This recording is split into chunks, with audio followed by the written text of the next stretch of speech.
नमस्कार दर्शकों, आप देख रहे हैं नॉर्थ ईस्ट तक और आज मैं आपके सामने शुभम अग्रवाल एक विशेष चर्चा लेके आया हूँ।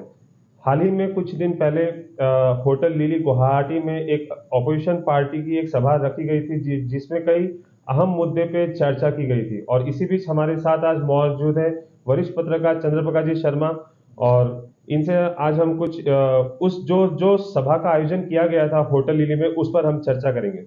नमस्कार चंद्रप्रकाश जी। नमस्कार। अभी हाल ही में जो होटल लिली में जो सभा का आयोजन किया गया था उसमें बीजेपी के खिलाफ एक गठबंधन का मतलब वो माहौल बनाया जा रहा है जहां पर उन लोग हर एक कॉन्स्टिट्यूशन से एक कैंडिडेट मतलब अपने ओर से निकालेंगे, तो इसका क्या बीजेपी पे कोई प्रभाव पड़ेगा? देखिए शुभम जी, अगर हम पिछले दो चुनावों को देखें और अभी हेमंत बिश्व शर्मा सरकार के 2 सालों को देखें तो भारतीय जनता पार्टी ने 2014 में जब मोदी की लहर थी पूरी, उस समय असम में 7 सीटें जीती थी 14 में से। उस दौरान 3 सीटें एआईयूडीएफ ने जीती थी। कांग्रेस को 3 सीट मिली थी और 1 सीट निर्दलीय के पास गई थी, कोकराझार की सीट। और अगर हम उस समय के वोट शेयर को देखें तो 36.5%, 36.5% वोट मिले थे भारतीय जनता पार्टी को। 7 सीट उन्होंने जीती थी। इंडियन नेशनल कांग्रेस को 29.6% वोट मिले थे, 3 सीट उन्हें मिली थी। एआईयूडीएफ को 14.8% मिले थे, 3 सीट उनको मिली थी। असम गण परिषद जो एनडीए में साथी है भारतीय जनता पार्टी का, उसको 3.80 वोट मिले थे। और इंडिपेंडेंट का यहां पर नहीं है, आया है, किंतु कुल मिलाकर ये 29 और 36% के आसपास ये वोट कांग्रेस और इनको मिले थे मूल रूप से। और इसमें जो भाजपा को वोट मिले हैं करीबन 7% अधिक वोट जो मिले हैं, उसमें 4 सीटें भाजपा को ज्यादा मिली। और यही अगर हम 2019 की बात करते हैं तो 2019 में भाजपा की 2 सीटें बढ़ी और भाजपा को जो है वो आपके 9 सीटें मिली हैं, कांग्रेस को जो है 3 सीटें मिली है। और ये जो चेंज हुआ है इसमें एआईयूडीएफ के बाद जो 3 सीटें थी वो एआईयूडीएफ के पास से 3 सीटें चली गई और एआईयूडीएफ को सिर्फ जो है 1 सीट मिली। तो ये परिवर्तन जो है इस दौरान हुआ है। और इस परिवर्तन के साथ साथ जो वोट का परसेंटेज है वो परसेंटेज भी कहीं ना कहीं परिवर्तन हुआ है। पिछली बार जो एनडीए अलायंस है जिसको करीबन मान लीजिए 36 दिन 39%, अगर हम एजीपी का भी जोड़ देते हैं उसमें 39-40% उनको मिला है। और कांग्रेस और इधर बाकी लोगों को जो है वो 29 इनको मिला है, 14 उनको मिला, तो 43% के आसपास उनको मिला है, जबकि वो अलग अलग खेले एआईयूडीएफ के साथ। और अगर इस बार अगर हम देखते हैं 2019 का चुनाव तो भाजपा को 44.51 यानी कि 44.5% वोट मिले हैं, जबकि इंडियन नेशनल कांग्रेस की जो यूपीए गठबंधन है उसको 43.68% वोट मिले हैं। यानी कि करीबन 1% के आसपास या उससे कम वोट प्रतिशत का अंतर है पिछले चुनाव में। हालांकि भाजपा को सीटें ज्यादा मिली है, 9 सीट मिली है। और कांग्रेस के जो गठबंधन है जो अब इंडिया अलायंस बन गया है उसको जो है कुल मिलाकर आप देख लीजिए 3 सीट कांग्रेस को पकड़ लीजिए, उसमें इंडिपेंडेंट को भी अगर हम उसी में जोड़ दे, भाजपा के अलग जोड़ दे, तो 4 सीटें समझ लीजिए उनको मिली है और 1 सीट एआईयूडीएफ को मिली है। तो ये रेशियो 9 और 5 का है। तो ये 9 और 5 का है। और इस बार अगर ये सारे लोग मिलकर अपना ज्वाइंट कैंडिडेट देते हैं तो ऐसी स्थिति में यहां समीकरण बदलने के आसार हैं और ऐसा माना जा सकता है कि इससे भाजपा को नुकसान होने की संभावना है। अगर आंकड़ों के अलावा हम बात करें तो देखा जा रहा है कि इस अलायंस में कांग्रेस के अलावा कोई ऐसी एक मजबूत दल नहीं है कि वो एक ऑपोजिशन पार्टी एक सिंगल कैंडिडेट खड़ा कर एक मजबूत सरकार बना पाए। सिर्फ कांग्रेस ही एक ऐसी दल है जो एक थोड़ी मजबूत भी अगर आंकड़ों के हिसाब से देखी जाए तो इस पे आप क्या कहेंगे? नहीं, बहुत अच्छा प्रश्न है आपका। देखिए कि इस चुनाव में कांग्रेस पार्टी की डायरेक्ट फाइट जो है वो होगी भारतीय जनता पार्टी के साथ। राहुल गांधी की भारत जोड़ो यात्रा के बाद बहुत सी चीजें बदली हैं और ये परिवर्तन असम में भी दिखाई देगा।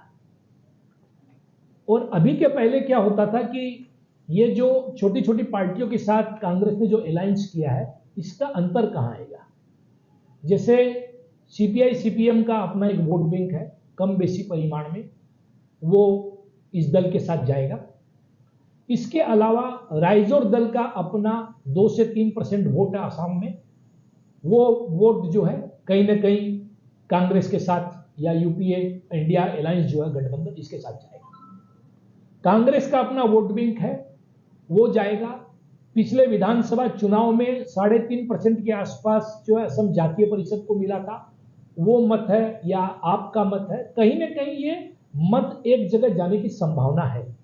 और इन सब में जो सबसे बड़ी बात है वो असम में जो माइनॉरिटी वोट बढ़ता था, मेरा मानना है कि इस बार माइनॉरिटी जो है उस पार्टी को वोट करेगा जो पार्टी भाजपा को हरा सकती है।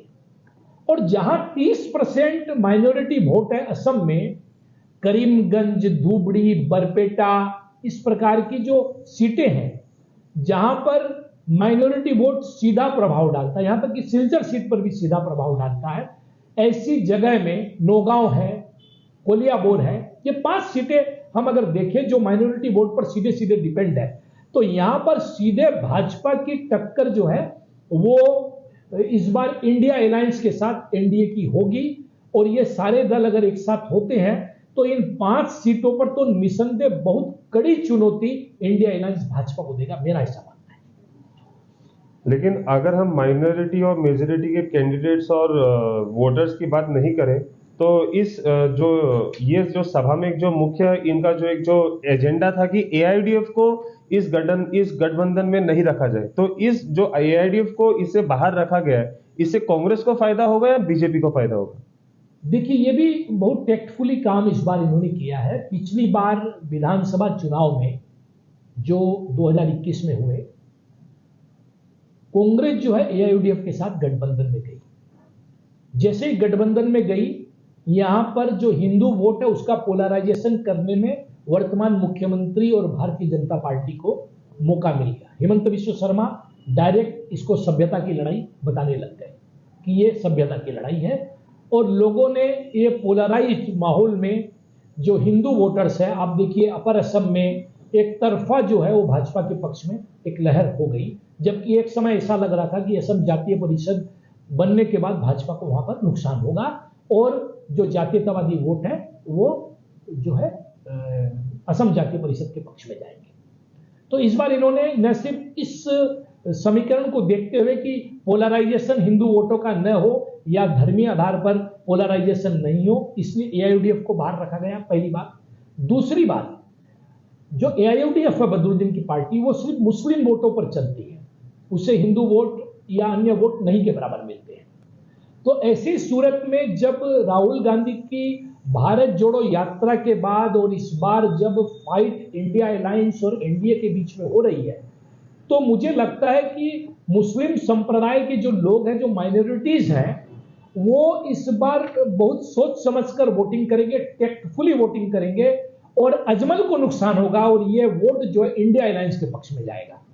तो मुसलमान संप्रदाय के लोग अगर इंडिया अलायंस के पक्ष में असम में वोट करते हैं तो इसमें कोई दो राय नहीं है कि कम से कम 7 से 8 ऐसी सीटें हैं जहां पर इंडिया अलायंस या ये जो असम में ओपोजिशन अलायंस बन रहा है इंडिया अलायंस के साथ ही कांग्रेस के साथ, ये अलायंस बहुत कड़ी टक्कर और बहुत कड़ी चुनौती जो है वो भारतीय जनता पार्टी को देगा और इतनी आसान भारतीय जनता पार्टी की राह इस बार नहीं दिखाई दे रही है।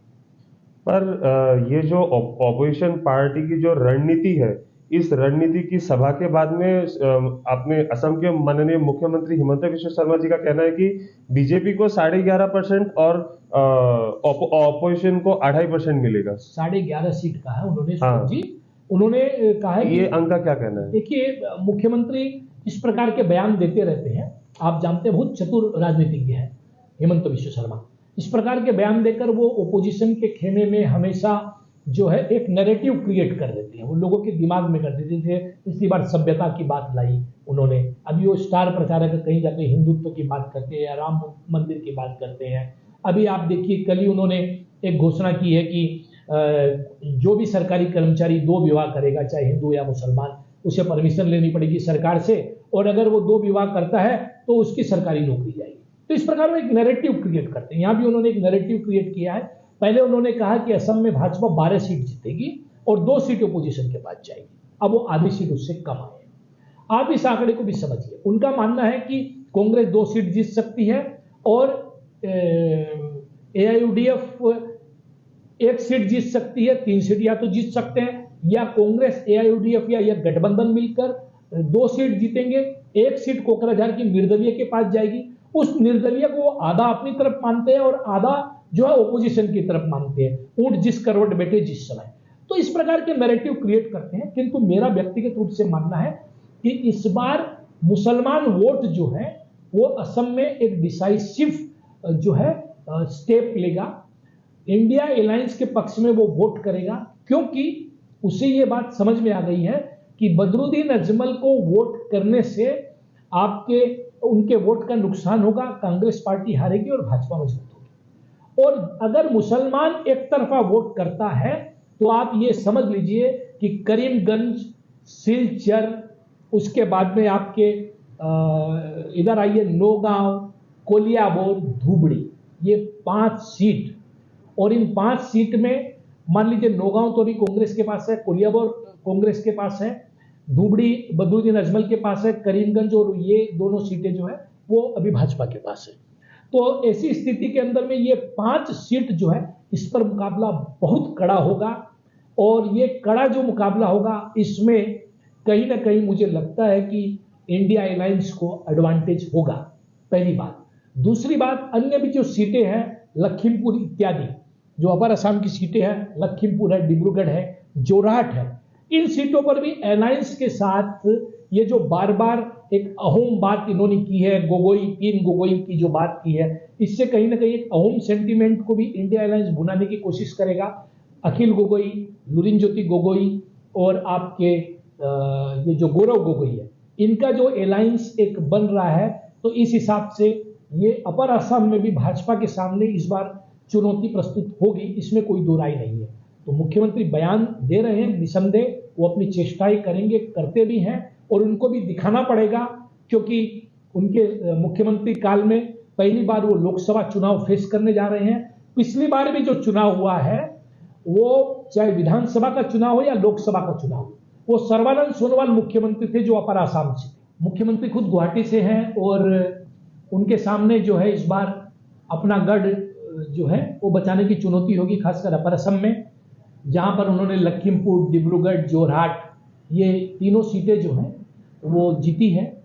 तो ये एक बहुत बड़ी चुनौती जो है उनके सामने रहेगी, क्योंकि भारतीय जनता पार्टी में अखिल गोगोई, लुरिनज्योति गोगोई या गौरव गोगोई के समकक्ष उनको टक्कर देने वाला कोई भी अहोम कैंडिडेट नहीं है, अहोम नेता नहीं है। तो आने वाले दिनों में ये रोचक होगा देखना कि मुख्यमंत्री कैसे जो है अपने 9 सीट बचा लेते हैं, यही बहुत बड़ी बात होगी।